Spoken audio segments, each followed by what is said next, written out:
রাসূল কত পরিবারকে সময় দিয়েছেন। আম্মা জান আয়েশা বলেন, মাঝে মাঝে মনে হতো রাসূল আমার চাইতে বেশি হুসাইনকে সময় দিতেন। আল্লাহু আকবার বলেন। আমার নবীজি মসজিদে নববীর ভিতরে বসে আছেন, সাহাবায়ে কেরামকে নিয়ে তিনি আলোচনা করছিলেন। এমন সময় হোসেন রাদিয়াল্লাহু তাআলা নবীর সঙ্গে দেখা করার জন্য আসবেন, দেখা করবেন। দরজায় দাঁড়ায় আছেন, দরজা লাগানো এক সাহাবী দাঁড়ায় আছে, বলতেছে, হোসেন তুমি কি বলো? কে নানার সঙ্গে আমি দেখা করব। না, এখন যাওয়া যাবে না, তোমাকে দেখলে রাসূল বয়ান বন্ধ করে দেয়, যাওয়া যাবে না।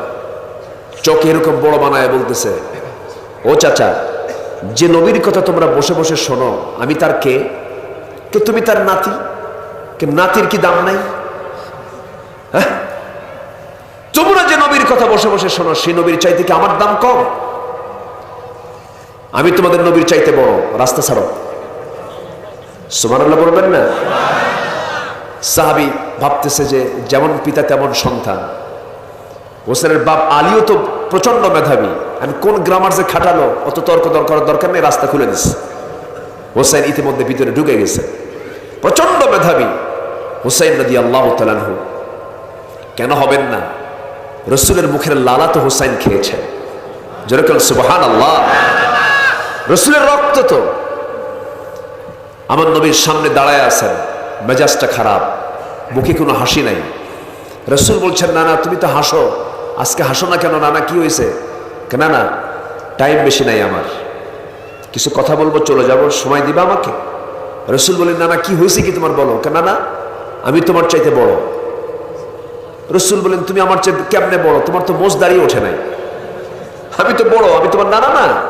কেন না, আমি তোমার চাইতে বড়। আমি তোমাকে বুঝাইয়া দেব, তিনটা প্রশ্ন করব।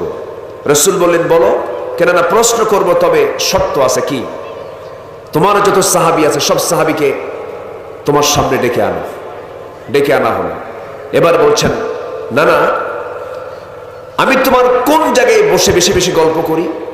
তুমি তোমার বুকের উপরে বসো সবচাইতে বেশি। রাসূল তুমি শুয়ে পড়ো। না না তুমি শুয়ে পড়ো। রাসূল শুয়ে পড়লেন, লাফ মেরে গিয়ে নবীর বুকের উপরে বসলেন নাতি হোসেন রাদিয়াল্লাহু তাআলা আনহু। বলছেন, না না, আমি তোমার চাইতে কেমনে বড় একটু বুঝাইয়া দিচ্ছি, তোমার সব সাহাবীকে সাক্ষী রেখে। বলো তো নানা, তোমার বাপের নামটা কি? রাসূল বলেন, আমার বাপের নাম আব্দুল্লাহ। বাড়ি কোথায়? মক্কা। বংশ কি? কুরাইশ। আর কিছু আছে? তেমন তো কিছু নাই নানা, আমি তো দেখছি না কিছু। কিন্তু তুমি তো অবশ্যই জানো আমার বাপটাকে। আমার বাপটাকে তুমি তো জানো। আমার বাপটা হলেন এই মক্কার মানুষ, কুরাইশ বংশের মানুষ। কিন্তু আর একটা সংযোজন হলো, আল্লাহ তাআলা যাকে আসাদুল্লাহিল গালিব খেতাব দিয়েছেন, দুনিয়ার সমস্ত কাফের বেঈমানদের জন্য যাকে সিংহ করে পাঠানো হয়েছে, আমার গর্বিত পিতা আলী, আমার পিতা আলীকে এক পাল্লায় দাও না না, তোমার পিতা আব্দুল্লাহকে এক পাল্লায় দাও। আল্লাহর কসম, আমার বাবার ওজনটাই বেশি ভারী হয়ে যাবে। আমার নবীজি মুস্কি হাসি মেরে বলছেন, না না রে, আর কি প্রশ্ন করবি বল। এবার বলছে, না না তুমি বলো তো তোমার মার নামটা কি? আমেনা। বাড়ি কোথায়? মদিনায়। আর কিছু আছে নাকি? না তেমন কিছু নাই। ও না না, তুমি তো নিশ্চয়ই জানো আমার মাটাকে। আমার মা হলেন খাতুনে জান্নাত। আল্লাহ তাআলা যাকে সমস্ত মুমিনা নারীদের সর্দারিনী বানিয়েছেন, খাতুনে জান্নাত যাকে বানিয়েছেন, আমার মা ফাতিমা।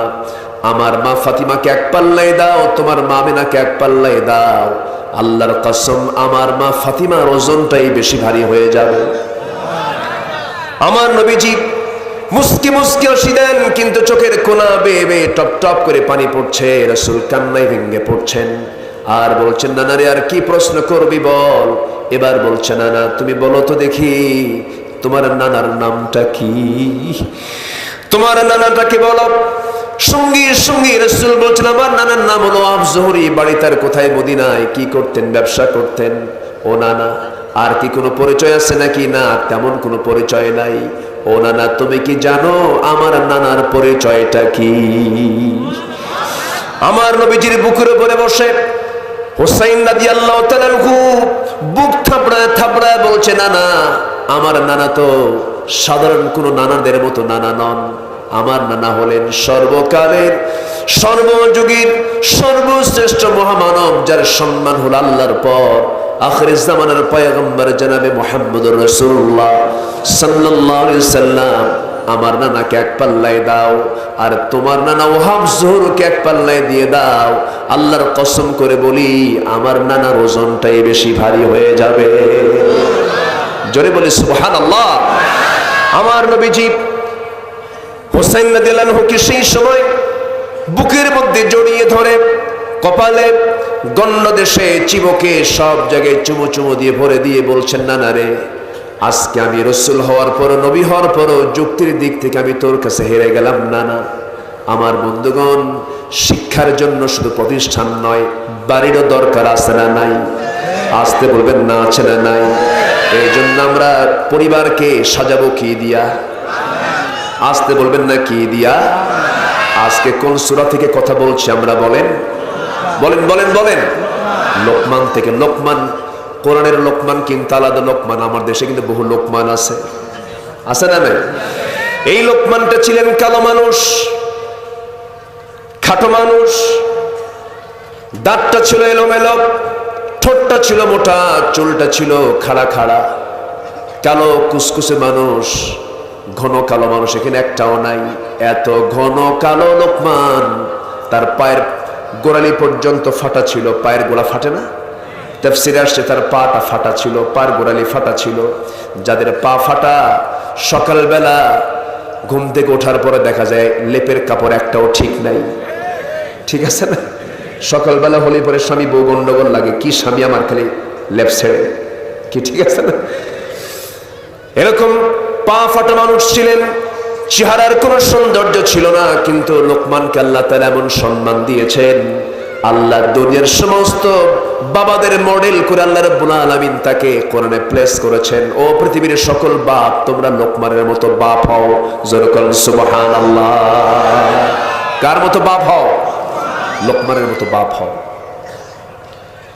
আল্লাহ রাব্বুল আলামিন সাইয়্যিদনা লোকমানকে সম্মান দিয়েছেন, মর্যাদা দিয়েছেন। কেন, কি জন্য? পৃথিবীর সকল মানুষ যেন লোকমানের মতো আদর্শ পিতা হতে পারে। লোকমান তার ঐতিহাসিক কিছু উপদেশ দিয়েছেন পরিবারকে। কি উপদেশ? ঐতিহাসিক। কি উপদেশ? ঐতিহাসিক উপদেশ দিয়েছেন, গুরুত্বপূর্ণ উপদেশ দিয়েছেন। আল্লাহ রাব্বুল আলামিন লোকমানের ওয়াজটা আল্লাহ তাআলা কোরআনে কোট করে দিয়েছেন। আল্লাহ এই জায়গায় লোকমানের হুবহু কথাগুলো কপি করে এই জায়গায় তুলে দিয়েছেন। লোকমান তার সন্তানদেরকে 13টা নসিহত দিয়েছেন। একটা একটা করে শুনবো। জোরে বলি ইনশাআল্লাহ। আরো জোরে বলি ইনশাআল্লাহ। আল্লাহ রাব্বুল আলামিন বলেন, ওয়ালাকাদ আতাইনা লুকমানাল হিকমাতা আনিশকুর লিল্লাহ ওয়া মান ইয়াশকুর ফাইন্নামা ইয়াশকুরু লিনাফসিহি ওয়া মান কাফারা ফাইন্নাল্লাহা গানিয়্যুন হামিদ। জোরে বলুন আল্লাহু আকবার। আমি লোকমানকে হিকমত দান করেছিলাম। কি দিয়েছিলাম? হিকমত। বলেন কি? হিকমত। হিকমত আল্লাহ তাআলা সবাইকে দেন না। হিকমত হলো বিশেষ প্রজ্ঞা, বিশেষ জ্ঞান। আল্লাহ তাআলা সবাইকে দেন না। ওয়া মান ইউতিল হিকমাতা ফাকাদ উতিয়া খায়রান কাসীরা। আল্লাহ যাকে চান তাকে হিকমতটা দেন, সবাইকে আল্লাহ তাআলা তাকে দেন না। আল্লাহ সবাইকে হিকমত দেন না। হিকমত আল্লাহ তাআলা লোকমানকে দিয়েছিলেন। এত বিশেষ প্রজ্ঞা আল্লাহ তাআলা তাকে দিয়েছেন। একদিন সন্তানদেরকে ডাক দিয়ে বলছে, সন্তানরা শোনো, তোমাদেরকে 3টা নসিহত করি। নাম্বার 1 হলো পৃথিবীর শ্রেষ্ঠ খাবার খাবে, পৃথিবীর শ্রেষ্ঠ বিছানায় ঘুমাবে এবং পৃথিবীর শ্রেষ্ঠ প্রাসাদে থাকবে। বাচ্চারা হাসে আর বলে, আব্বা ভাতই তো পাই না, গরিব মানুষ, ঘর বাড়িও নাই, ভালো বিছানা পাবো কোথায়, ভালো প্রাসাদ পাবো কোথায়? সন্তানদের কথার জবাবে এবার লোকমান বলছেন, বাচ্চারা তোমরা আমার কথার হিকমত বুঝতে পারো নাই। তোমরা শ্রেষ্ঠ খাবার খাবে মানে যখন তোমরা খেতে বসবে ভরা পেটে কখনো বসবে না। ভরা পেটে না বসে ক্ষুধা পেটে বসবে, ক্ষুধা পেটেই উঠে আসবে। তখন তোমার কাছে মনে হবে এই খাবারটাই হলো পৃথিবীর শ্রেষ্ঠ খাবার। এটা হচ্ছে হিকমত। এগুলো কি? হিকমত। নাম্বার 2 হলো পৃথিবীর শ্রেষ্ঠ বিছানায় ঘুমাবি। পৃথিবীর শ্রেষ্ঠ বিছানা মানে কি আব্বা বুঝতে পারছি না, বুঝায় দাও। এবার বলছেন শোনো, কোন সময় অলস ভাবে বসে থাকবে না, কাজ করে খাবে। পৃথিবীর শ্রেষ্ঠ শ্রম হলো সেই শ্রম যে শ্রমটা মাথার ঘাম পায়ে ফেলে যে শ্রমটা করা হয়, সেটা হলো শ্রেষ্ঠ বৈধ শ্রম। এই শ্রমটা তুমি করবি। কায়িক পরিশ্রম করার পরে তুমি বিছানায় যাবে। অলস দেহ নিয়ে কখনো বিছানায় ঘুমাতে যাবে না, পরিশ্রম করে বিছানায় ঘুমাবে। সেই সময় তোমার কাছে মনে হবে সেই বিছানাই হবে তোমার কাছে পৃথিবীর শ্রেষ্ঠ বিছানা। মানে কি সন্তান, পরিশ্রম করো, পরিশ্রম করে বিছানায় যাও, সুখ পাবে, শান্তি পাবে। সন্তান কম খাও, ক্ষুধা পেটে খাও। নসিহত গুলো করছেন সন্তানকে তার বাপ। কি বাপ! আল্লাহু আকবার। এরপরে নসিহত করছেন বাচ্চা শোনো, শ্রেষ্ঠ প্রাসাদ মানে তোমাদেরকে বোঝাচ্ছি দুনিয়ার কোনো প্রাসাদ নয়। মানুষের মনের যে রাজত্ব আছে, মানুষের মনকে কষ্ট দিয়ে কোনো কথা বলবা না, মানুষের হৃদয়ে ধাক্কা মেরে কোনো কথা বলবা না। তোমার কথায় যেন কোনো মানুষের মনে যেন চুল পরিমাণ কোনো যেন কষ্ট না পায়, এমন ভাবে কোনো কথা বলবা না। সুন্দর করে নরম করে কথা বলবা। মানুষের মনকে যদি জয় করতে পারো, এর চাইতে বড় প্রাসাদ আর এই পৃথিবীতে নাই। জোরে কোন সুবহানাল্লাহ। পৃথিবীর শ্রেষ্ঠ প্রাসাদ দখল কর। আল্লাহু আকবার বলো। আর আজকের কিছু বাপ আছে, ছেলেকে বলে এই মদের বোতলটা নিয়ে আয় রে। আছে না নাই? আসতে বলবেন না, আছে না নাই? যা তো বেনসনের এক প্যাকেট নিয়ে আয়। ছেলে মনে মনে চিন্তা করে বাপও খাই, আমিও শুরু করি। আছে না নাই? আচ্ছা, সম্মানিত ভাইয়েরা, আজকের নেতৃত্বের মধ্যেও অসৎ নেতৃত্ব ঢুকে পড়েছে। আমার দেশে সবচেয়ে বড় সংকট হলো নেতৃত্বের সংকট, ঠিক কিনা? কিন্তু একটা প্রশ্ন যদি করি, কি হয়েছে? কি ও একজন অসুস্থ হয়েছে, আমার দিকে তাকানে ওঠে কেন? এই যে মুরব্বী বসেন। একটা মানুষ একটু অসুস্থ হয়ে মাথার চক্কর মেরে পড়ে গেছে। জি, আমি কি আলোচনা চালাবো? তা আপনি উঠলে তো হবে না, বসেন। এই যে মুরব্বী বসেন। এই মাহফিল তো শুধু জনসভা না, এটা একটা ইবাদত। এটা কি ইবাদত? বলি আলহামদুলিল্লাহ। ওই দেখেন বাচ্চা একটা দাঁড়ায় আছে, তাই না? কি সুন্দর ছোট ভাই কে নিয়ে কোলে নিয়ে বসে আছে। বলি আলহামদুলিল্লাহ। সম্মানিত ভাইয়েরা, আমার দেশে সবচেয়ে বড় সংকট এখন চলছে হলো সৎ যোগ্য নেতৃত্বের সংকট। কিন্তু একটা প্রশ্ন করি, আমার দেশে নেতা বেশি না কর্মী বেশি? ভালো করে কোন, নেতা বেশি না কর্মী বেশি? নেতা বেশি। তাহলে তো সংকট হওয়ার কথা না। নেতাই তো বেশি, কর্মী তো নাই। সব নেতা। মসজিদে যান, সেখানে ইমাম কয়জন? ইমাম কয়জন? আর বাকি সব মুসল্লি। বাকি সব মুসল্লি, সব মুসল্লি। আর মসজিদের সব হলো মুসল্লি, আর একজন হচ্ছেন নেতা, ইমাম। সেখানে কোনো গন্ডগোল নেই। কোনো মুসল্লি ইমামের রুকু যাওয়ার আগে মুসল্লি রুকুতে যেতে পারে না। সেখানে চেইন অফ কমান্ড আছে না নাই? ইমাম রুকুতে যাবে, এরপর মুসল্লি রুকুতে যাবে। ইমাম সেজদায় যাবে, এরপর মুসল্লি সেজদায় যাবে। এই জন্য সেখানে কোনো ঝামেলা নাই। কিন্তু আজকে সব নেতা হওয়ার কারণে সব নেতা মঞ্চে, ঠিক কিনা? মঞ্চ থাকে, থামেন, বসে। মঞ্চ থাকে, মঞ্চ থাকে। সব নেতা যদি মঞ্চে থাকে, তখন কি মঞ্চ আর থাকে? মঞ্চ তো ভাঙবে, ভাঙবেই তো মঞ্চ। অতএব আমরা বেশি নেতা দেখতে চাই না। আমাদের নেতা একজন, মুহাম্মদ সাল্লাল্লাহু আলাইহি ওয়াসাল্লাম।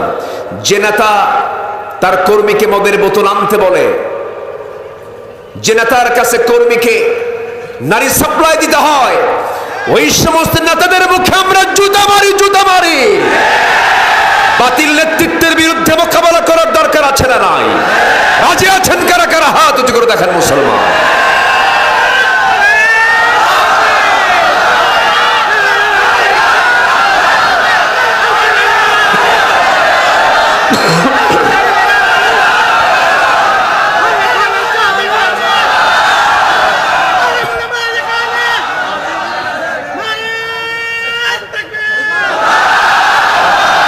আল্লাহ কবুল করুন, জোরে বলি আমিন, আরো জোরে আমিন। সম্মানিত ভাইয়েরা, যে নেতা নামাজ না পড়ে সে নেতাকে মানা যাবে? সে নেতাকে মানা কি জায়েজ না হারাম? জায়েজ না হারাম? হারাম, মানা যাবে না। কারণ ইয়াউমা নাদউ কুল্লা উনাসিম বিইমামিহিম, কিয়ামতের দিন প্রত্যেক ব্যক্তিকে তার নেতা সহ ডাকা হবে। প্রত্যেক ব্যক্তিকে তার কি নেতা সহ ডাকা হবে। অতএব নেতা নির্বাচন করতে গেলে আমাদের হিসাব করার দরকার আছে না নাই? আছে না নাই? আচ্ছা, মসজিদের ইমাম যদি বিড়ি খায়, নামাজ পড়বে? কামিনা হয়ে গাঁজা খায়, হুজুর কেন বিড়ি খায়? ধরে ফেলবেন। মসজিদের ইমামকে আপনি মাথা থেকে পা পর্যন্ত সব আপনি ষোলো না ভালো দেখতে চান, মসজিদের ইমামকে যেমন আপনি সবসময় লক্ষ্য রাখেন তার যেন কোথাও কোনো দোষ না থাকে, সমাজের যারা নেতৃত্ব দেবে তাদের চরিত্র দেখার দরকার আছে না নাই? আসতে বলবেন না, আছে না নাই? লোকমান তার সন্তানদেরকে এগুলো বোঝাচ্ছেন। সম্মানিত ভাইরা, লোকমান আলাইহিস স্বতন্ত্র কিছু গুণ ছিল, নিজের ব্যক্তিগত কিছু গুণ ছিল। তাকে বলা হলো আপনার মর্যাদা এত বৃদ্ধি হলো কেন? তিনি বলেছেন স্পেশালি দুইটা কাজের জন্য আল্লাহ তাআলা আমার মর্যাদা বাড়ায় দিয়েছেন। নাম্বার ওয়ান, আমি জীবনে কখনো মিথ্যা কথা বলি নাই, সব সময় সত্য কথা বলি আমি, এবং অপ্রয়োজনীয় কথা আমি পরিহার করে চলি। আল্লাহ তাআলা এই জন্য আমি লোকমান, আল্লাহ তাআলা আমার মর্যাদা বাড়ায় দিয়েছেন। জোরে বলে সুবহানাল্লাহ। যদি প্রশ্ন করি এই দেশের সবচেয়ে বেশি মিথ্যা কথা বলে কোন শ্রেণীর লোকেরা বলেন তো?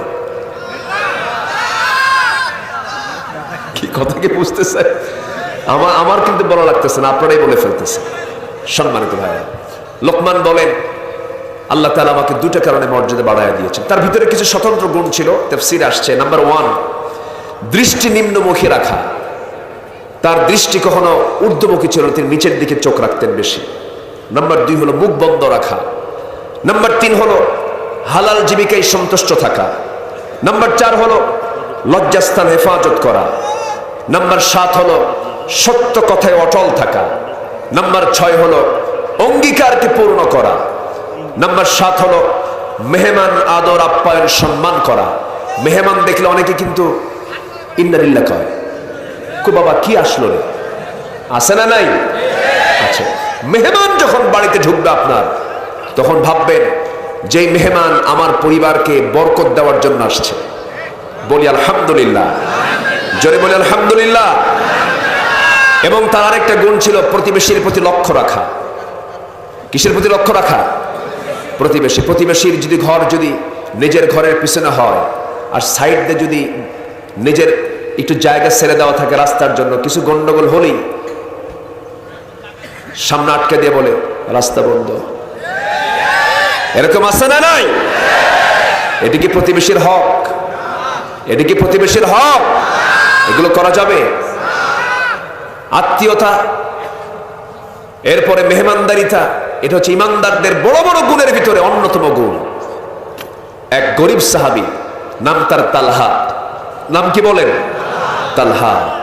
গরিব মানুষ, 3 মাস বাজার নাই বাড়িতে। 3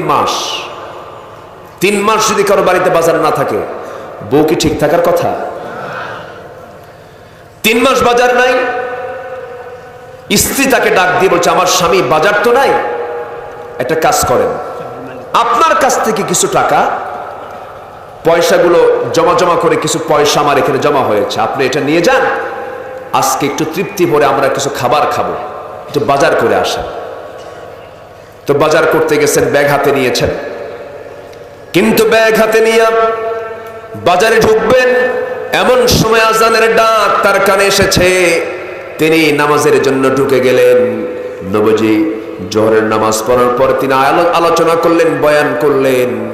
আসর হয়ে গেল, এরপর আবার বয়ান শুরু হলো, মাগরিব হয়ে গেল। এরকম করতে করতে এশার সালাত চলে আসলো, বাজার করা হলো না, ব্যাগটা ফাঁকাই থেকে গেল। এশার নামাজের পর রাসূল বললেন, ও আমার সাহাবীরা কে কে আছো? অনেক দূর থেকে অনেক মুসাফির সাহাবীরা আমার সঙ্গে দেখা করছে। এরা থাকবে কোথায়, যাবে কোথায়? মেহমানদারি করার জন্য আমার সাহাবী, তুমি 4 জনকে নিয়ে যাও, তুমি 5 জনকে নিয়ে যাও, তুমি 6 জনকে নিয়ে যাও। এরকম করতে করতে ওই তালহা, যে তালহার বাজার নাই কয় মাস, 3 মাস, তাকে ডাক দিয়ে বলছো, ও আমার তালহা এদিকে আসো, তুমি নিয়ে যাও, আমার একটা মাত্র মেহমান বাদ পড়েছে, এই মেহমানকে তুমি নিয়ে যা, মেহমানদারি করো। তালহা মনে মনে ভাবতেছেন, মেহমানদারি করব কেমনে, বাজারে তো নাই, বাড়িতে কোনো কিছু খাওয়ারও কিছু নাই, কিন্তু ভরসা করলেন কার উপরে? আল্লাহর উপরে। আল্লাহর উপরে ভরসা করে ওই মেহমানকে নিয়ে যাচ্ছেন।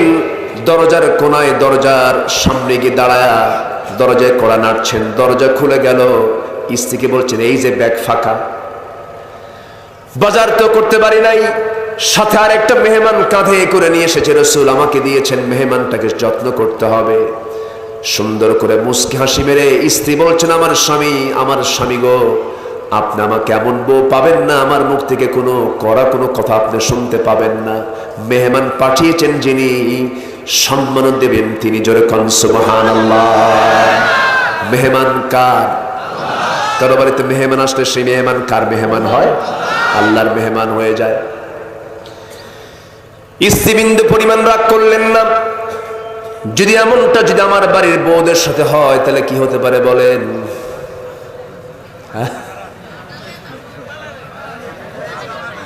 অবস্থা ঝাঁটা মারবে, ঝাঁটা দেখছেন, একজন কিছু ঝাঁটা মারবে।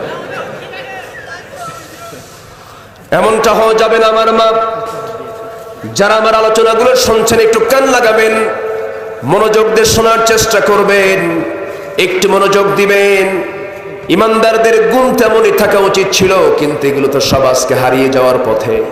আমরা কেমন যেন যন্ত্রচালিত হয়ে গেছি, মেশিনের মতো হয়ে গেছে, দয়া মায়া নাই, মায়া মহব্বত গুলো বিদায় হয়ে গেছে। আমার ভাইয়েরা, সেই তালহার স্ত্রী তালহাকে ডাক দিয়ে বলছেন, আমার স্বামী আপনি এদিকে চলে আসেন, কোনো চিন্তা করবেন না, কোনো টেনশন করবেন না, আপনি মেহমানকে বসায় দেন। মেহমানকে বসায় দেওয়া হলো।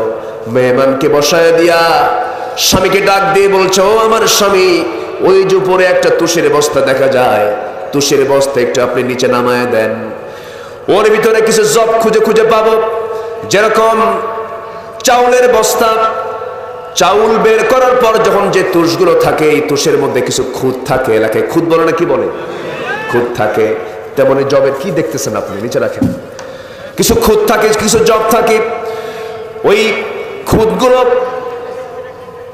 স্বামীকে ডাক দিয়ে বলছে, স্বামী আমার, ওই বস্তাটা দয়া করে আমার সামনে দিয়ে দেন। চালনা দিয়ে চালতে চালতে চালতে চালতে তুষগুলো পৃথক করে, কিছু জবগুলো বের করে, কিছু খুদ বের করে, কিছু জবের খুদ বের করে, এটাকে সুন্দর করে পিষদানি দিয়ে পিষে পিষে আটা বানায় খামির করে, মোটে 2টা রুটি হয়েছে। 2টা রুটি বানায় নিয়া স্বামীকে ডাক দিয়ে বলছে, স্বামী আমার, এই 2টা রুটি আপনি মেহমানকে সামনে দিয়েই, সেখানে দেরি করবেন না, চট করে চলে আসবেন। সামনে বসলেই কিন্তু আপনার জন্য একটা রুটি বরাদ্দ হয়ে যাবে। আপনি তাড়াতাড়ি ওই জায়গা থেকে স্থানটা ত্যাগ করবেন। আমাদের ঘরের মধ্যে যখন আপনি আসবেন, আমরা লাইটটা বন্ধ করে দেব, বুঝাবো আমরা খাওয়া দাওয়া সম্পূর্ণ করে নিয়েছি, তাদের পেটে কোনো খাবার নাই, তাদের পেটে কোনো অন্ন নাই। কি করলেন? মেহমানকে 2 রুটি দিয়ে কোনো মতো সেই জায়গা থেকে চলে এসে লাইট বন্ধ করে দিয়া, বাতি বন্ধ করে, দুজন তার অন্ধকার রাতের মধ্যে তারা ঘুমিয়ে পড়েছেন, না খেয়ে ঘুমিয়ে পড়েছেন। মেহমান 2টা রুটি খেয়ে ফজরের যখন আজান হয়ে গেছে, ঘুম থেকে উঠে তালহা মেহমানকে সঙ্গে করে নিয়ে মসজিদের দিকে রওনা করলেন। নামাজ শুরু হয়ে গেছে, নামাজ শেষ হয়ে গেল, সব সাহাবী ঘরে ঘরে চলে গেছে। আমার নবীজি পিছন থেকে ডাক দিচ্ছেন, তালহা এই দিকে আসো। থরথর করে কাঁপতে কাঁপতে বলছে, হুজুর ভুল হয়ে গেছে, আমারে মাফ করে দেন। মেহমানকে ভালো করে খাওয়াতে পারি নাই, মেহমানকে আদর আপ্যায়ন করতে পারি নাই, দয়া করে আপনি আমাকে ক্ষমা করে দেন। রাসূল বলছেন, না রে তালহা, গত রাত্রে কি এমন আমল করেছো জানি না। জিবরিল আমিন এসে বলছেন, ইয়া রাসূলুল্লাহ, গতকালকে তালহা এবং তালহার স্ত্রী যে পরিমাণ যে কাজটা করেছে, মেহমানদারি করেছে, তাদের জীবনের শ্রেষ্ঠ আমল গতকালকে তারা করে ফেলেছে। জোরে বলি সুবহানাল্লাহ, জোরে বলি সুবহানাল্লাহ। মেহমানদারিতা, আপ্যায়ন হলো মুসলমানদের একটি বিশাল গুণগত দিক। আজকে কিন্তু এগুলো হেরে যাওয়ার পথে। আমি কি ভুল বলছি? লোকমান থেকে শিক্ষা নেওয়ার দরকার আমাদের আছে না নাই? আছে। সে লোকমান তার সন্তানদেরকে উপদেশ দিয়েছেন কয়টা? 13টা। বলেন কয়টা? কয়টা বলেন? আমি কি একটাও কইছি? একটাও কিন্তু বলিনি।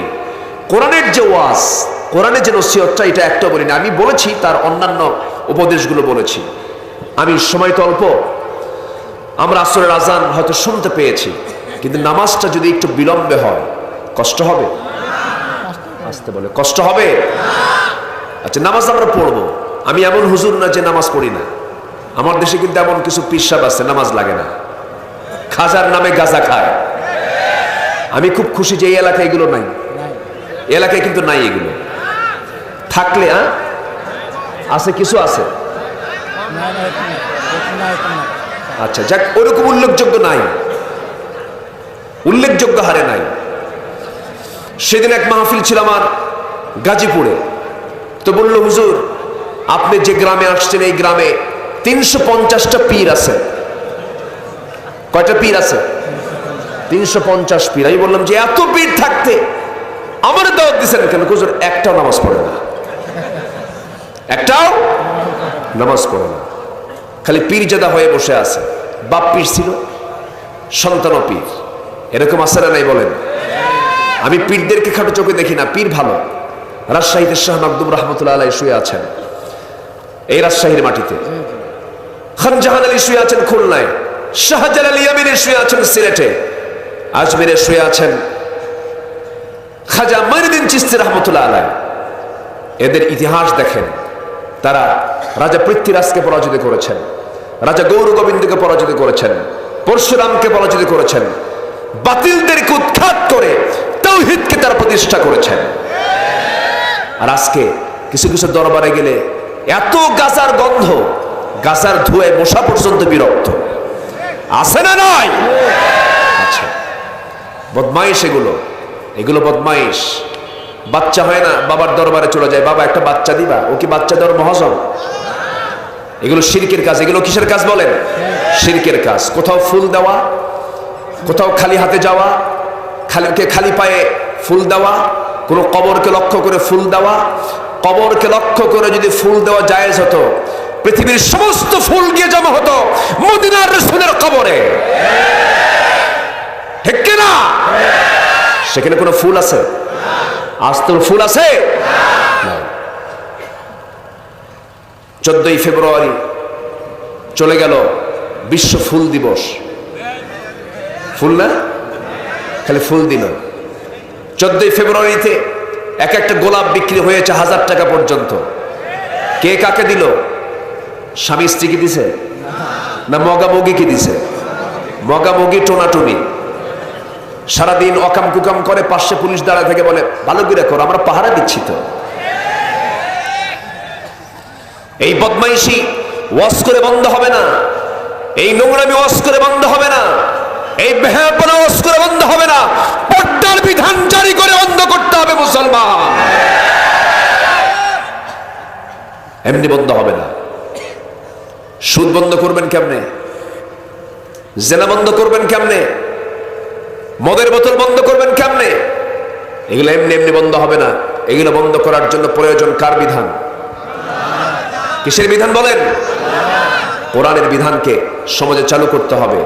এর জন্য আমাদের চেষ্টা করার দরকার আছে না নাই? আসতে বলবেন না, আছে না নাই? নবাবগঞ্জ, চাঁপাইনবাবগঞ্জের মাটি হলো কোরআনের ঘাঁটি। ইসলামের জন্য এক উর্বর জায়গা হলো নবাবগঞ্জ জেলা। এই জেলায় আম যেমন উর্বর, এই জেলায় এই এলাকার মুসলমানদের ঈমান তেমন উর্বর। বলি আলহামদুলিল্লাহ।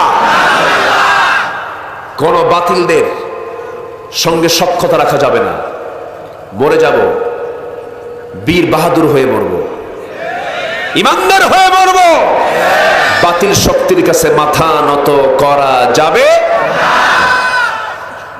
সন্তানকে লোকমান নসিহত করছেন 13টা। এই 13টা নসিহতের ওয়াজ যদি আমি করি 13 দিন লাগবে। কদিন লাগবে বলেন? 13 দিন লাগবে, বহু কথা। এটা কি নিয়ে আসছে? এটা আমার জন্য উপহার আম। তো এটা রাখলে তো সব দেখতেছে, এই আম খেলে তো এত লোকের নজর, আমি খাইলে তো কাম সারা। রাখেন আম, এই সময় আম হয়, খুশি হয়ে দিয়ে গেছে আমারে। একটা আম বাগান দিয়ে দিয়ে না আমারে, খুব সুন্দর। বলি আলহামদুলিল্লাহ। এলাকার আম যে কি মজা, আল্লাহু আকবার। আমের নাম হলো ন্যাংরা, আছে না? বহুদিন আগে, আজ থেকে কত 2012 সালের দিকে আমি কানসাট এলাকায়, আমার একটা মাহফিল, শাহবাজপুর একটা এলাকা আছে না কোথায় জানো, তো মাহফিল শেষ করে আমি বললাম, মাহফিলের ভিতরেই বললাম, আচ্ছা ন্যাংরা আম, এই নামটার নাম দিল কে? এই আমটার নাম কে দিল? একজন বলতেছে, হুজুর মনে হয় এই আম গাছটা কোনো ন্যাংরা লোক লাগাইছে। তো আমের রাজা হচ্ছে এই এলাকা, এত সুন্দর, আল্লাহু আকবার। কত যে, আচ্ছা কত জাত আছে বলেন তো আমের? অনেক অনেক। কোন সংখ্যা হলো 100-এর উপর 100-এর উপর হবে না? 100, আরো বেশি হবে। আচ্ছা বই আছে 100। আমাকে একটু এক্সাক্ট আমাকে সংখ্যাটা জানাবেন, আমার এটা জানা দরকার। দেখেন একই জাত আম, এর মধ্যে কত স্বাদ, কত ভিন্নতা আছে। সব ভিন্নতা দেখাচ্ছে কি বলেন? কি বলেন? জিব্বা যদি সব স্বাদ যদি কচুর মতো হতো, যা খাবেন সব কি কচু, তাহলে কি হতো? লাভ হতো না। তাহলে কি আসল অবদান কার?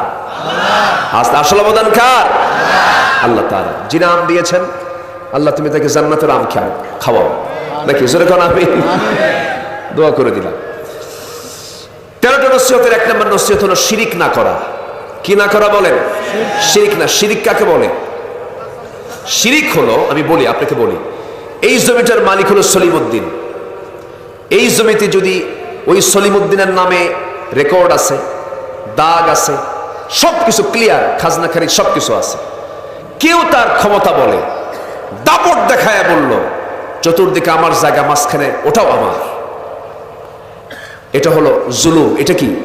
আর জুলুম যার নাম, শিরিক তার নাম। ইন্না শিরকা লাযুলমুন আযীম। শিরিক যার নাম জুলুম, তার নাম জুলুম। যার নাম শিরিক, তার নাম। এই দুনিয়াটা কার? আল্লাহ। আসতে এই দুনিয়াটা কার? আকাশ কার? জমিন কার? সূর্য কার? চন্দ্র কার? আচ্ছা এই দুনিয়াতে সবকিছু চলে কার নিয়মে? সূর্যকে চালান। এই যে সূর্যকে, এটা কি ডোবে? আচ্ছা সূর্যকে আসলে ডোবে? অস্তমিত হয় না। সূর্য কিন্তু দিয়ে যাচ্ছে তাপ, হেরে যাচ্ছে আমার দেশ থেকে, চলে যাচ্ছে অন্য দেশে। সন্ধ্যা হচ্ছে, আমেরিকায় সকাল হচ্ছে, এরকম করে 24 ঘন্টায় এই সূর্য সার্ভিস দিয়ে যাচ্ছে। আল্লাহ যে চালান দেখেন, এই ছোট্ট দুনিয়া 228টি দেশ, এই 228টি দেশকে আলোকিত করার জন্য কয়টা সূর্য? এই সূর্য কি ছোট? এই পৃথিবী 13 লক্ষ পৃথিবী জোড়া দিলে, এরকম পৃথিবী 13 লক্ষ পৃথিবী জোড়া দিলে একটা সূর্য হয়। আল্লাহ রাব্বুল আলামিন বান্দার জন্য প্রথম ওহীটা দিয়েছেন। প্রথম ওহী কিন্তু নামাজ নয়, প্রথম ওহী কিন্তু রোজা নয়। আল্লাহ রাব্বুল আলামিন প্রথম ওহীটা দিয়েছেন, সেটা হলো, যারা পারেন সঙ্গে আমার সঙ্গে ঠোঁট মিলিয়ে মিলিয়ে বলুন, ইকরা বিসমি রাব্বিকাল্লাযী খালাক খালাকাল ইনসানা মিন আলাক ইকরা ওয়া রাব্বুকাল আকরামুল্লাযী আল্লামা বিল কলম আল্লামাল ইনসানা মা লাম ইয়ালাম। নবী হে আপনি পড়ুন, সেই মহান রবের নামে যিনি আপনাকে সৃষ্টি করেছেন, যিনি মানুষকে সৃষ্টি করেছেন, সেই মহান রবের নামে আপনি পড়ুন। এখন পড়া হলো দু প্রকার, একটা পড়ার মধ্য দিয়ে আল্লাহকে চেনা যায়, আর একটা পড়ার মধ্য দিয়ে আল্লাহকে চেনা যায় না। আমরা সেই পড়ায় আগে পড়া শুরু করব, যে পড়ার মধ্য দিয়ে আমরা চিনবো আগে কাকে। আসতে বলবে না, চিনবো আগে কাকে? আল্লাহকে আগে আমার চিন্তা হবে। এই পৃথিবীতে কেউ আমার আপন নয়। এই মাহফিল শেষ করে বাড়ি ফিরে যাব, বউকে দেখবো, বাচ্চাকে দেখবো, মাকে দেখবো, বাপকে দেখবো, ভাই বোনকে দেখবো আমি। কিন্তু একদিন আমি মরে যাব। এই যে আপনজন ভাই ব্রাদার যারা আছে সব একদিন পর হয়ে যাবে। এই যে হাজার হাজার মানুষ এখানে সবাই বসে আছেন, এর মধ্য থেকে একজন মানুষের যদি মৃত্যু হয়ে যায়, হাজার মানুষ এক জায়গায় হয়ে কোনো উপকার আমরা তার কিছুই করতে পারবো না, বাঁচাতে পারবো না। জীবন দিয়েছেন যিনি, মৃত্যু দিয়েছেন তিনি, আমার আপনার সেই জায়গায় কোনো হাত নাই। যখন একজন মরে গেল এখানে, বড় জোর আপনি কতটুকু উপকার করতে পারবেন ততটুকু উপকার করতে পারবেন। হয়তো আপনি নবাবগঞ্জ স্বাস্থ্য কমপ্লেক্সকে ফোন দিবেন, সেখান থেকে একটা অ্যাম্বুলেন্স চলে আসবে। সে অ্যাম্বুলেন্সটা এখানে সামনে দাঁড়ায় থাকবে, সবাই লাশটা ধরে নিয়ে চোখের পানি ফেলতে ফেলতে লাশটা নিয়ে চলে যাবেন অ্যাম্বুলেন্সের কাছে। অ্যাম্বুলেন্সে উঠায় দিবেন, ড্রাইভারকে বলে দিবেন, এই ড্রাইভার মহাশয়, এই লাশটা নিয়ে বাড়িতে পৌঁছায় দাও। লাশটা নিয়ে বাড়িতে চলে যাবে, কিন্তু বাড়িওয়ালা, বাড়ির যে সদস্যগুলো এমন তারা পাষাণ হয়ে যাবে। এই লাশটা বাড়ির সামনে দাঁড়ানোর সঙ্গে সঙ্গে, গাড়ি পৌঁছানোর সঙ্গে সঙ্গেই বউটা, নিজের ছেলেটা, নিজের মেয়ে, আত্মীয় স্বজন, ভাই বোন যা কিছু আছে, কেউ এই লাশটাকে পর্যন্ত ঘরের মধ্যে ঢুকাবে না। যে ঘর নিজে বানালাম সেই ঘরে নিজে ঢোকার কোনো সুযোগ নাই। বারান্দাতেও আমাকে রাখবে না। নিজের বাড়ির থেকে অনেক দূরে একটা সাইডে কাপড় দিয়ে আড়াল করে নিথর দেহটা চোখের উপরে ফেলে দিয়ে রাখবে। গরম পানি হবে, গরম পানির গোসল বানায় দেবে। সেলাইওয়ালা যে কাপড় চোপড়গুলো ছিল, সেই কাপড়গুলো নিয়ে খুলে খুলে কেটে কেটে সে কাপড়গুলো খুলে নিয়ে আলমারিতে, দেশি বিদেশি যত কাপড় চোপড় ছিল কোনো কাপড় খাটবে না। সেলাইবিহীন কাপড়টা দুই ভাবে ছিঁড়ে ফেলবে, দুই টুকরা করে ফেলবে, মাথায় বাঁধন, পায়ে বাঁধন দিয়ে দেবে। জানাজার প্রান্তরে হাজির হয়ে যাবে লোকজন, জানাজাও শেষ হয়ে যাবে। মরামুখ জীবনের তরে একটা বার সবাই দেখে চলে যাবে। লাশটা নিয়ে কবরের দিকে নিয়ে চলে যাবে, কবরে শোয়া দেবে, বাঁশ চাপা দেবে, মাটি চাপা দেবে, ওই যে বিদায় দিয়ে দেবে। দিন শেষে আমার বন্ধু একমাত্র, কেবলমাত্র, শুধুমাত্র কে? আসতে বলবেন না, কে? আল্লাহ। বন্ধু তো আমার কেউ নয়, সে আল্লাহকে আগে জানার চেষ্টা করতে হবে, আল্লাহকে চেনার চেষ্টা করতে হবে। যে কিতাবের আমরা আজকে আলোচনা শুনতে এসেছি, আল্লাহর নৈকট্য হাসিলের জন্য সবচেয়ে বেশি সম্পর্ক রাখবো আমরা কোন কিতাবের সাথে? সামনে একটা মাস আসছে, সেই মাসের নামটা কি? রমজান মাস। কিসের মাস বলেন? কিসের মাস? কিন্তু নিজেই কোরআন পড়তে পারি না, নিজে কোরআন পড়তে পারি না। এটা কি আমাদের সফলতা না ব্যর্থতা? ব্যর্থতা। রমজান মাস হলো কোরআনের মাস, অথচ নিজেই কোরআনটা পড়তে পারি না। এটা কেমন কথা হলো? মানুষ পারবে না কেন? মানুষ চেষ্টা করবে, সহযোগিতা করবেন কে? আল্লাহ নিজেই বলছেন, ওয়াল্লাযীনা জাহাদু ফীনা লানাহদিয়ান্নাহুম সুবুলানা। যে বান্দা আমার পথে আসার জন্য চেষ্টা করে, আমি তার জন্য পথ একটা নয় অসংখ্য পথ খুলে দেই। কোরআন তো কঠিন কোনো কিতাব নয়। আমি আমার নিজের হাতে দীর্ঘ 23-24 বছরে অনেক মাহফিলে অনেক হাফেজের মাথায় পাগড়ি পড়াইয়া দিয়েছি, দাস্তারবন্দি দিয়ে দিয়েছি। আমি নিজের সাক্ষী যে সহস্র হাফেজদের মাথায় যে দাস্তারবন্দি দিলাম, এর মধ্যে একটা ছোট্ট বাচ্চার কথা মনে পড়ে, মাত্র 4 বছর বয়স। 30 পারা কোরআন সে তার সিনার মধ্যে তুলে নিয়েছে। যে কোরআন 4 বছরের বাচ্চা পড়ে, যে কোরআনটা সহি করে 5-6 বছরের শিশুরাও পড়তে পারে, জীবনের বিশাল একটা সময় 60 বছর পার হলো। 60 বছর তো চূড়ান্ত সময়। 60 বছর পার হলো, 30 বছর রমজান পেলাম, 40 বছর রমজান মাস পেলাম, কোরআনটা পড়তে পারলাম না। আমি তো মনে করি এটার চাইতে পোড়া কপাল আর কি থাকতে পারে। আমি কিন্তু আপনাদের একটু হৃদয়ে ধাক্কা দিচ্ছি, রাগ করবেন না, দয়া করে। রাগ করতেছেন নাকি আপনারা? এটা আমাদের জন্য চরম ব্যর্থতা। 60 বছর বয়স, বুড়ো হয়ে গেছি, বলা হয় চাচা কোরআনটা পড়েন, কোরআন সহি না করলে তো নামাজ সহিটা হবে না, একটু চেষ্টা চালান। বলে বাবা মুখেই তো আসে না, চেষ্টা করি হয় না। কিন্তু চাচাকে যখন বলা হয় চাচা নবাবগঞ্জ পৌরসভার সামনে যে আপনার 10% জমি আছে, ওই জমিটার দাগ নাম্বার কত? 83। ঠিক আছে না? টনটনা মুখস্থ, খালি টোকা মারার সঙ্গে সঙ্গেই দাগ নাম্বার বলে ফেলছে।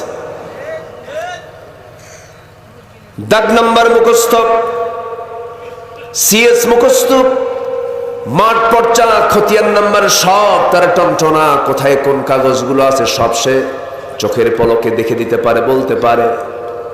আবার চাঁপাইনবাবগঞ্জের জসকোটের সামনে সপ্তাহে 2 দিন বারান্দায় দৌড়াদৌড়ি করে ফাইল নিয়ে, যখন বলা হয় চাচা আপনি ফাইল নিয়ে দৌড়ান, জসকোটে এই বুড়া বয়সে কষ্ট হয় নাকি? বাবা শোনো, 20 বিঘা জমির মামলা চলে, মামলা প্রায় শেষের দিকে, মাঝে মাঝে উকিল ভুল করে, উকিলকে বুদ্ধি দিয়ে যায়।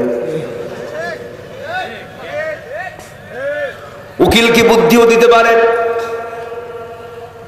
60, 70, 80 বছরের জিন্দেগির এই জীবনের জমির দাগ নাম্বার টনটনা মুখস্থ করতে পারি, সব হয়ে যায়। কিন্তু চাচাকে যখন বলা হয় চাচা কোরআনটা পড়েন, বাবা মুখে আসে না। এটা সম্পূর্ণ ভুল কথা, ভুল কথা। যে বান্দা কোরআন শিখতে চাবে আল্লাহ তাআলা তাকে শিখায়া দিবেন। জোরে বলি সুবহানাল্লাহ। আর রহমান, এরপরে কি? আল্লামাল কোরআন, আল্লাহ তাকে শিখায়া দিবেন। সামনে রমজান আসতেছি, এই জন্য সবার কাছে এই যে হাজার হাজার মানুষ, আমার মুখ থেকে কিছু কথা তো অবশ্যই গঠনমূলক কিছু কাজের কথা বের হওয়া দরকার। 1 নাম্বার কাজ দিলাম সবাইকে, আগামী রমজান উপলক্ষে আমাদের 1 নাম্বার কাজ হবে, আমরা সবার আগে আল্লাহর সঙ্গে কথা বলবো। কি দিয়া? আসতে বলবেন না, কি দিয়া? কোরআন দিয়া। নামাজ শুরু হয় কি দিয়া? নামাজও পড়ে কি দিয়া? সব কিছু দিয়ে কোরআন লাগবে। সেই কোরআনটা সবাইকে সহি করে পড়তে হবে। এখান থেকে আজকের থেকে যদি সিদ্ধান্ত নিয়ে ফেলি, এই মাসটা হলো শাবান মাস, সহি হাদিস, যদিও রাবিটা জয়ীফ, হাদিস তো সহি। রাসূল বলেছেন আল্লাহুম্মা বারিক লানা ফি রজব ওয়া শাবান ওয়া বাল্লিগনা রমাদান। আয় আল্লাহ তাআলা রজব শাবানের বরকত দাও, আর রমজান পর্যন্ত আমাকে পৌঁছায় দাও, রমজান পর্যন্ত আমার হায়াতটা দিয়ে দাও। জোরে বলেন সুবহানাল্লাহ। কি সুন্দর করে রাসূল দোয়াটা করেছেন। কারণ এই জামের মৌসুমে এই যে মুকুলগুলো আসতেছে, এই মুকুলগুলো থেকে গুটি আসবে, আম ধরবে, আম পাকবে। আমটা পাকে কোন মাসে? বলেন কোন মাসে? জ্যৈষ্ঠ মাসে। জামাই দাওয়াত পায় কোন মাসে? জামাই দাওয়াত দেন না আপনারা? এই দাওয়াত দেয় না মানুষ? তা আসতে কোন কেন? কোন মাসে? এই আমের মাসে দেন না?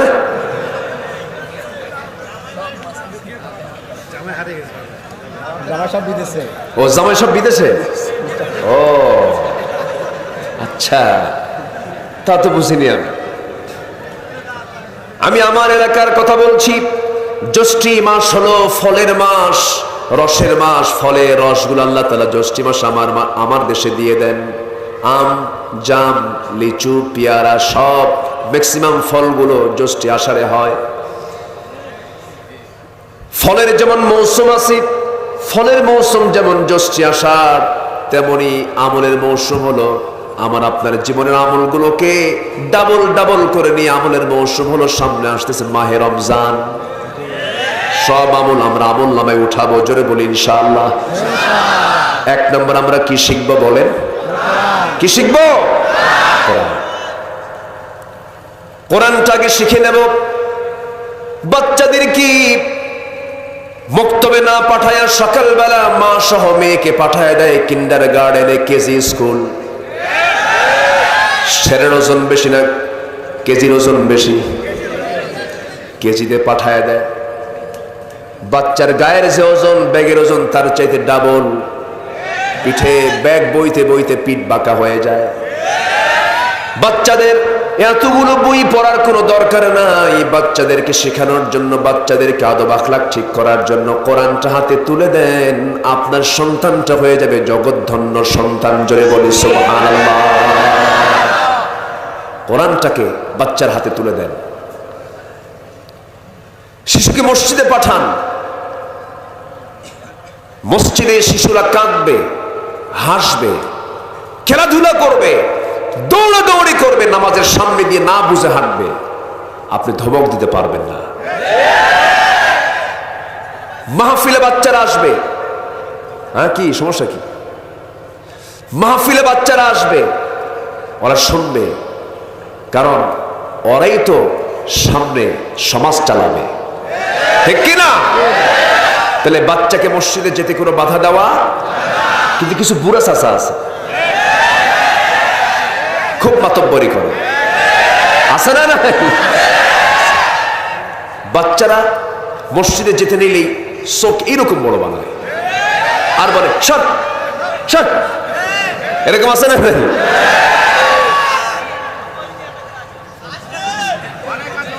আছে না? নাই?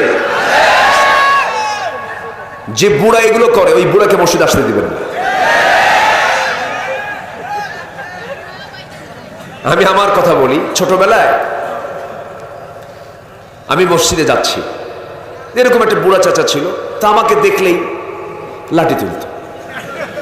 লাঠি আছে তো, লাঠি তুলত। ভাবতাম যে মনে হয় নামাজ এরকম করেই পড়ে। তো পরের ওয়াক্তে আমি আসছে, আমি একখান হাতে লাঠি নিচ্ছি। ওদিক থেকে সে লাঠি উঁচা করে, আমি এদিক থেকে লাঠি উঁচা করি। উচিত না। ইসলামী সমাজের বৈশিষ্ট্য হলো মসজিদে বাচ্চাদের কান্না এবং হাসির আওয়াজ শুনতে হবে। মসজিদে জায়গা হয় না, যায় না। ওরা কি করে জানেন? মোবাইল হাতে নেয়, মোবাইল ছাড়া খায় না। 3-4 বছরের বাচ্চাগুলো তার বাচ্চার মারা নষ্ট করে ফেলেছে। বলে যে কার্টুন দাও, কার্টুন দেখায় আর খাওয়ায়। আমি কি ভুল বলতেছি? চোখও গেল, জীবনও গেল, ব্রেন গেল, সব গেল। এই ডিভাইস, এই মোবাইল সব শেষ করে দিচ্ছে। 7-8 দিন আগে আমার মাহফিল ছিল চুয়াডাঙ্গা। খেতে বসছি, এশার নামাজ পড়ে আমার বয়ান। তো বাড়িওয়ালা বলতেছে, হুজুর আপনার বাড়ি কোথায়? বললাম আমার বাড়ি তো উত্তরবঙ্গে, আমার জন্ম, থাকি তো ঢাকাতেই। হুজুর আমি তো ঠাকুরগাঁতে আমার মেয়েকে বিয়ে দিয়েছি। তো বললাম আপনার মেয়েকে বিয়ে দিয়েছেন ঠাকুরগা, বাড়ি হলো চুয়াডাঙ্গা, এত দূরে ঘটককে? হুজুর মোবাইল। ঘটকের নাম কি? এই এত এত শক্তিশালী এটা, দেখছে? এখন যদি কোনো মেয়ের বাপ মেয়েকে বিয়ে দিতে না পারেন, সহজ হিসাব। কি হিসাব? সহজ হিসাব। যদি মেয়েকে বিয়ে না দিতে পারেন, বাস ঘটক একটা হাতে দিয়ে দিবেন, ও নিজেই খুঁজে নেবে। আমার আর বোঝানোর কোনো ভাষা নাই। আর যদি কোনো স্বামী বাইরে থাকেন, স্ত্রীকে সময় দিতে পারেন না, প্রয়োজনে বাইরে থাকেন, তো অনেক প্রবাসীর বউ কত যে ছিনতাই হয়ে গেছে মোবাইল দিয়া। আমি কি ভুল বলছি? কথা বলবো জোরে বলি ইনশাআল্লাহ। এই হচ্ছে অবস্থা। মোবাইলে কত সংসার যে ধ্বংস হয়েছে। এজন্য শিশুর হাতে আপেল দিলেন, চাকু দিলেন, শিশুটা চাকু দিয়ে আপেল কাটবে না হাত কাটবে? হাত কেটে ফেলবে, কারণ চাকু ধরার মতো সেই হাতের দক্ষতা তার আসেনি এখনো।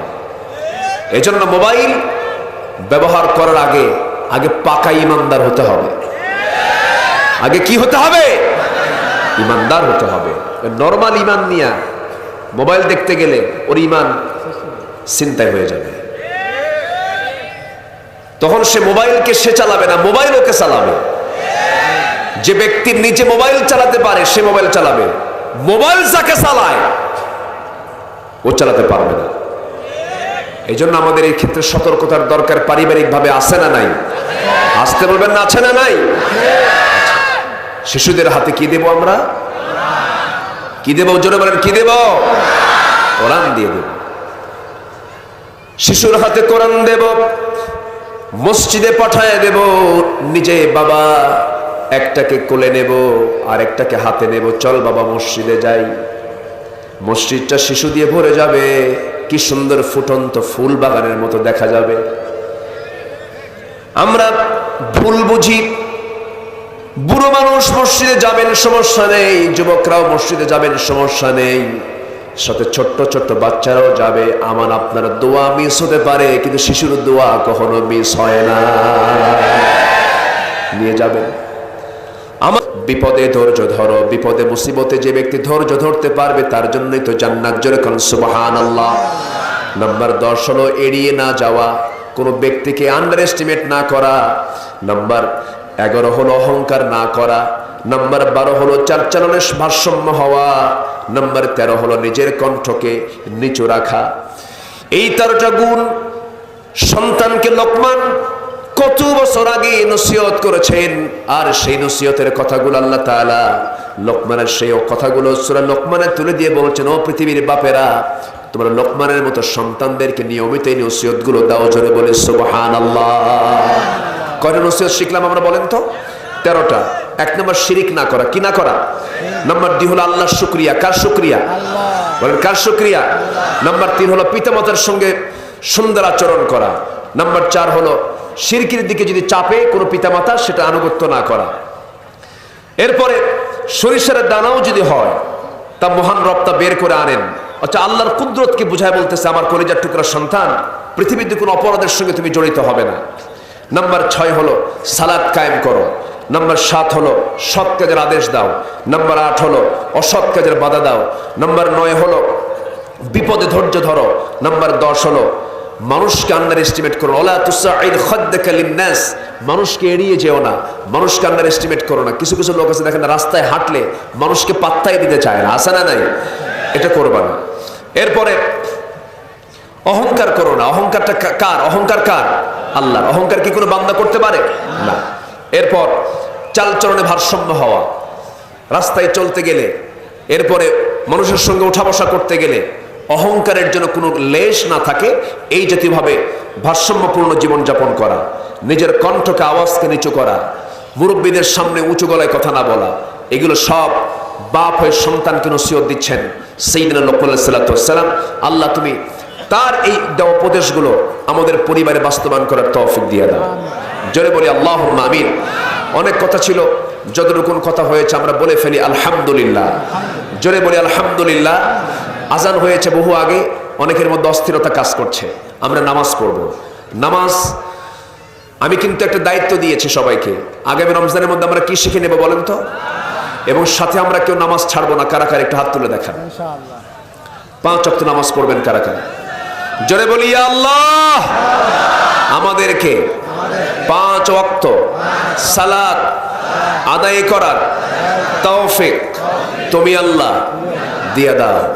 জোরে বলি আমিন। আরো জোরে আমিন, আরো জোরে আমিন। হাত নামান। যে যেখানে আছেন আমরা আল্লাহর কাছে চাবো। আমরা বলবো কাকে? এখন আল্লাহর কাছে ছোট্ট একটা দোয়ার মধ্য দিয়ে আজকের মাহফিলের আমরা সমাপ্তির দিকে চলে যাচ্ছি, কারণ সময় ঘনিয়ে এসেছে। নামাজ আমরা পড়বো। এখানে কি নামাজ হবে? বলেন, আপনারা বলেন। ওজুর জায়গা আছে কি? আচ্ছা, ওজুর জায়গাও আছে। মোনাজাত হবে। এরপর আমরা এখানে যাদের ওজু আছে দোয়ার পরে এখানে মুখে আজান হবে, এরপর আপনার নামাজ কিবলামুখী হয়ে পশ্চিম দিকে আমরা দাঁড়ায় যাব। জোরে বলি ইনশাআল্লাহ। জি আসুন। আছে হ্যাঁ, আমরা এখন দোয়া করি, আল্লাহর কাছে চাই। আমি সবার কাছে দোয়া চাচ্ছি, সবাইকে আমার জন্য দোয়া করবেন। জি আসুন। আল্লাহুম্মা আমিন।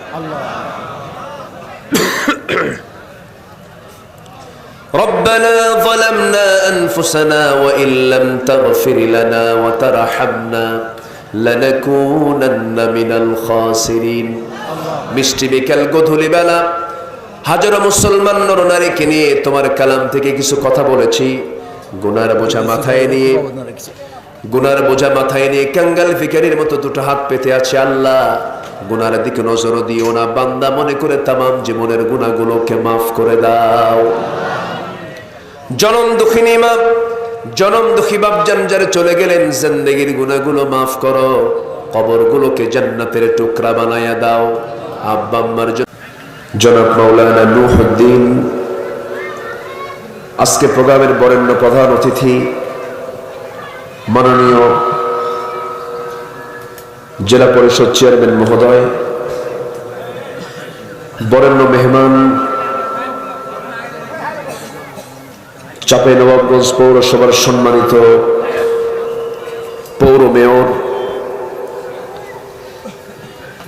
বিশিষ্ট সমাজসেবক জনাব মুখলিসুর রহমান, উপস্থিত হাজারাত উলামায়ে কেরাম, ফদলায়ে ইজম, সুশীল সমাজ, জাতির শ্রেষ্ঠ সন্তান, শিক্ষক মণ্ডলী, জাতির বিবেক, সাংবাদিক বৃন্দ, প্রশাসনের দায়িত্ব নিয়োজিত কর্মকর্তা বৃন্দ, সামনে উপস্থিত দূরে কাছের বিভিন্ন স্থান থেকে ছুটে আসা কালেমার ঝান্ডাবাহী, তাওহীদের পতাকাবাহী, দ্বীন ইসলামের নরসারদুল, বীর মুজাহিদ, প্রাণ প্রিয় সম্মানিত দ্বীনী ভাইরা, আড়ালে বসে আছেন শ্রদ্ধেয়া সম্মানিতা মা বোনেরা, আলোচনার সূচনায় আনুষ্ঠানিকতার মধ্য দিয়ে আমার পক্ষ থেকে আবারও দিল খোলা সালাম, আসসালামু আলাইকুম ওয়া রাহমাতুল্লাহি ওয়া বারাকাতুহু। সবচেয়ে বড় দোষ হলো, এক নম্বর হলো নিজের। কারণ এই অপরাধের জন্য শাস্তি পেতে গেলে শাস্তি পাবে কি অন্য না নিজে? নিজের দোষটাকে আগে নিতে হবে। কিন্তু এটার জন্য কিন্তু কোন অংশে পরিবার কম দায়ী নয়, সমাজ কম দায়ী নয়, শিক্ষার পদ্ধতিও কম দায়ী নয়। আসতে বলবেন না, জোরে বলুন ঠিক কিনা। মাইক কি ঠিক হবে না আগের মতো? ও আগের মতো হবে না, বিদ্যুৎ চলে গেছে তো ওনার মেশিন ফেল মারতেছে, লোড ক্যাপাসিটি হচ্ছে না। যাই হোক, একটু কষ্ট করে শোনেন। আমি যখনই মঞ্চে উঠি ম্যাক্সিমাম জায়গায় এই ভেজালগুলো শুরু হয়, বুঝলেন? কে যে ভাই, এটা কি মালাকুল মউত করে না কোনো ফেরেশতা করে, আল্লাহ জানে নাকি? আচ্ছা, সম্মানিত ভাইয়েরা, তাহলে আমি কোরআন পড়তে জানবো না কেন? কোরআন তো শিখে নেওয়ার দরকার ছিল অনেক আগে, কিন্তু আমাকে শেখানো হয়নি, আমাকে পড়ানো হয়নি, আমাকে চাপ দেওয়া হয়নি। একটা ছেলে পরীক্ষা দেয়, রিটেন ভাইভা, শিক্ষার্থী চাকরিতে গেলেও পরীক্ষা দেয়। যদি এমনটা যদি করা হতো যে প্রত্যেক মুসলিম শিক্ষার্থী যে কোনো ভাইভা বোর্ডে গেলেই তাকে কোরআনে কারীমের যে কোনো পৃষ্ঠা থেকে তাকে এক পৃষ্ঠা কোরআন শোনাতে হবে, এমন কন্ডিশন যদি করে দেওয়া হতো, তাহলে কি আমার দেশে ভুল কোরআন পড়া অথবা কোরআন পড়তে পারে না এমন সংখ্যা কি থাকতো? আসতে বলবেন না, থাকতো? থাকতো না। ভাইভা বোর্ডের প্রশ্ন কি জানেন? কোন বলার, কোন ক্রিকেটার গোটা পৃথিবীতে সবচাইতে বেশি উইকেট পাইছে খেলা? এটা হলো ভাইভা বোর্ডের প্রশ্ন, যা দিয়ে জান্নাত পাওয়া যাবে।